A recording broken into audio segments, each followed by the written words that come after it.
Hello everyone, welcome back to my channel students. आज हम लोग chapter number 5 forms of business organization part 2 पढ़ने वाले हैं। प्रीवियस वीडियो में हमने forms of business organization part 1 बहुत डिटेल में पढ़ा था, जहाँ पे हमने cooperative society, joint stock company, partnership form, joint Hindu family, ये सारी चीज़ों के बारे में पढ़ा था। आज के वीडियो में आज के चैप्टर में हम पढ़ेंगे फॉर्म्स ऑफ बिजनेस ऑर्गेनाइजेशन में डिपार्टमेंटल ऑर्गेनाइजेशन के बारे में, स्ट्रैटेजी कॉर्पोरेशन के बारे में, गवर्नमेंट कंपनी के बारे में, मल्टीनेशनल कॉर्पोरेशन के बारे में। उसके बाद कुछ डिस्टिंग्विश देखेंगे, फिर हम बढ़ेंगे नेक्स्ट चैप्टर की तरफ। चलिए स्टार्ट करते हैं। इसमें हम लोग क्या क्या पढ़ेंगे, पहले इसको एक एग्जांपल के थ्रू पढ़ते हैं। एक जूनियर कॉलेज कैंपस है 11 AM का, जहाँ पे 4 फ्रेंड्स हैं और वो जूनियर कॉलेज के फेमस कॉरिडोर में बैठे हुए हैं। And these 4 friends are Nutan, Suhas, Kiran and Snehal. अब ये इनका एक कॉन्वर्सेशन स्टार्ट होता है, जहाँ पर ये लोग बात करते हैं कि उनकी बहन को इंडियन रेलवे में जॉब मिल गई है ना, as the largest employ in India. फिर किरण कहता है कि ये बहुत अच्छी गुड न्यूज़ है, क्या उसने रेलवे का एग्ज़ाम पास किया? तो उसने कहा कि नूतन ने कहा यस। फिर स्नेहल कहती है कि मेरे फादर को जो है प्रमोशन मिल गई है उनकी ही खुद की कंपनी में। फिर सुहास कहता है कि आपके पापा क्या करते हैं? तो उन्होंने कहा कि वो एयर इंडिया में जॉब करते हैं। फिर सुहास ने कहा कि coincidentally all Indian news are coming from everywhere. तो उन्होंने फिर अलग अलग डिपार्टमेंट के बारे में बात की है यहाँ पे। फिर सुहास कहता है कि उसके भाई का भी सिलेक्शन जो है MNC कंपनी में हो गया है एज सीनियर मैनेजर फाइनेंस। तो ये सारी कॉन्वर्सेशन होती है। और यहाँ पे उनकी किरण बताता है कि उसकी जो मम्मी है वो भेल कंपनी में काम करती है। ठीक है, ये खाने वाला भेल नहीं है, that is Bharat heavy electrical limited. ठीक है, तो ये गवर्नमेंट ओन्ड कंपनी है। तो ये सारी चीज़ जो भी कंपनीज़ हैं, ये सारे पब्लिक सेक्टर यानी गवर्नमेंट कंपनीज़ हैं जो डिफरेंट ऑर्गेनाइजेशन फॉर्म में काम करती हैं। ठीक है, चलिए इसको स्टार्ट करते हैं एंड इसके इंट्रोडक्शन को जानते हैं। इंट्रोडक्शन में हमने देखा in India there is a coexistence of private and public sector. India में प्राइवेट सेक्टर भी बहुत ज़्यादा है एंड पब्लिक सेक्टर भी है। So private sector organisation are owned by individual और group of individual, where public sector का own and control सिर्फ गवर्नमेंट के अंडर में आता है। और प्राइवेट सेक्टर का जो मेन एम होता है वो प्रॉफिट को बढ़ाना होता है। वहीं पब्लिक सेक्टर का मेन एम होता है कि reliable service to the customer को ज़्यादा से ज़्यादा अच्छा सर्विस प्रोवाइड होना चाहिए, वो भी कम पैसे में। So in the pre-independence period, public sector undertaking were set up like post and telegraphs. India independence के बाद ये सारे सेक्टर्स को बनाया गया, जैसे पोस्ट ऑफिस हो गया, टेलीग्राफ हो गया, एयरलाइंस हो गया, रेलवे हो गया, ये सारी चीज़ों को बनाया गया। And after the independence public sector was undertaken as a part of industrial policy. और ये सारी जो चीज़ें हैं वो पब्लिक सेक्टर वो इंडस्ट्रियल पॉलिसी 1956 के अंडर आई गई। मीनिंग की बात करें तो पब्लिक सेक्टर क्या है, ये एक ऐसा ऑर्गेनाइजेशन है जो ओन करता है, खुद से फाइनेंस करता है, मर्ज करता है, कंट्रोल करता है।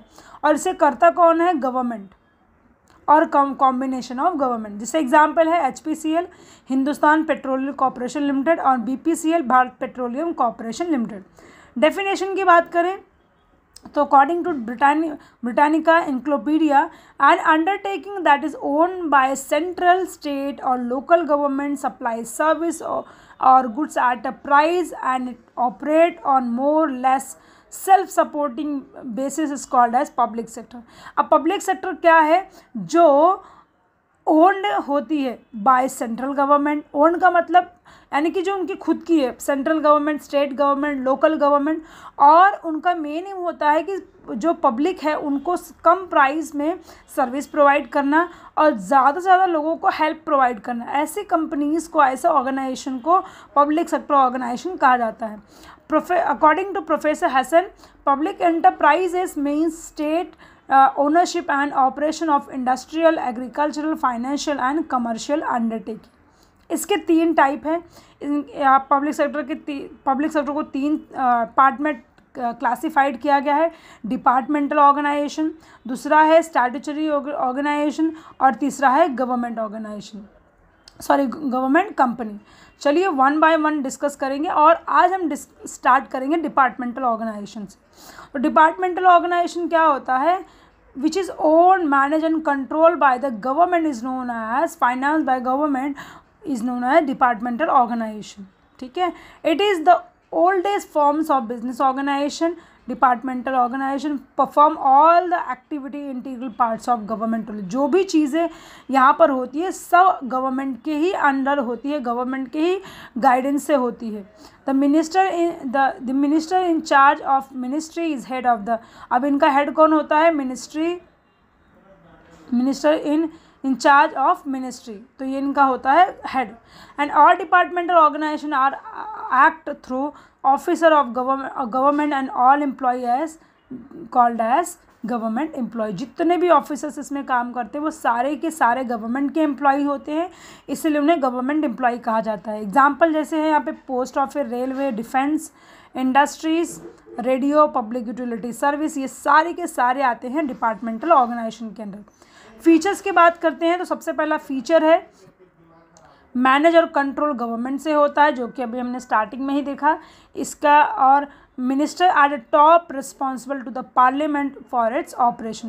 तो जो ऊपर का पूरा होता है, जैसे कि यहाँ पे दिया हुआ पार्लियामेंट ही रिस्पॉन्सिबल होता है इसके सारे काम के पीछे। डेलीगेशन ऑफ अथॉरिटी, तो इसकी अथॉरिटी जो होती है वो किसके पास होती है? Authorities affected by top executive. अभी हमने देखा टॉप पे जो बैठे होते हैं उनके पास ही इनकी अथॉरिटी होती है। फाइनेंस बाय द गवर्नमेंट, जो भी पैसा होता है, जो भी बजट में आता है, जो भी फाइनेंस करना होता है, जो भी इसके रेवेन्यू होते हैं, वो सारी की सारी चीज़ें आते हैं गवर्नमेंट ट्रेजरी के अंदर। रन बाय गवर्नमेंट, तो इसे गवर्नमेंट बजट करने के साथ साथ अकाउंटिंग भी करती है, ऑडिटिंग भी करती है, और सारी की सारी चीज़ें गवर्नमेंट के अंदर ही होती है। No separate legal entity, because यहाँ पे नहीं होता। क्यों? क्योंकि ये पूरा का पूरा जो है मिनिस्ट्री के कंसर्न के अंदर आता है। गवर्नमेंट एम्प्लॉयज़ ही होते हैं यहाँ पे, जितने भी एम्प्लॉयज़ यहाँ पे पाए जाते हैं, जितने भी स्टाफ होते हैं, वो सारे इक्वली ट्रीट किए जाते हैं as a civil servant for all the purpose of government employ. Merit की बात करें तो यहाँ पे डायरेक्ट कंट्रोल होता है ना गवर्नमेंट का, तो यहाँ पे किसी भी तरीके का इंटरफेरेंस नहीं होता है, तो एब्सोल्यूट कंट्रोल पाया जाता है। दूसरा, direct revenue to the government, जो भी रेवेन्यू होता है वो डायरेक्ट गवर्नमेंट ट्रेजरी के पास जाता है। ठीक है। लेस एवर ओवरहेड कॉस्ट होता है यहाँ पे, तो जो भी ऑपरेशन कॉस्ट होता है वो सारे गवर्नमेंट खुद करती है। तो administrative overhead charges are very less, कम होता है। प्रॉपर यूज़ ऑफ फंड, जितना भी फंड इनके पास होता है ये प्रॉपर यूज़ करते हैं इनका, जैसे कि कंट्रोल करना, सुपरविजन को, chance of misuse of fund भी काफ़ी कम होता है डिपार्टमेंटल ऑर्गेनाइजेशन में। और जितने भी इनके स्टाफ्स होते हैं वो सारे के सारे क्वालिफाइड होते हैं, प्रॉपर पढ़े लिखे। अब आप सबको पता है जितने गवर्नमेंट जॉब्स होते हैं आपको पहले उन्हें क्वालिफाई करना पड़ता है, उन्हें एंट्रेंस एग्ज़ाम क्लियर करना पड़ता है, फिर आपको इंटरव्यू देना पड़ता है, तभी आपका सिलेक्शन होता है। तो यहाँ पे क्वालिफाइड लोग होते हैं। कोई पहले का टाइम था कि किसी को भी लेके घुसा दिया जाता था, अब ऐसा नहीं होता है।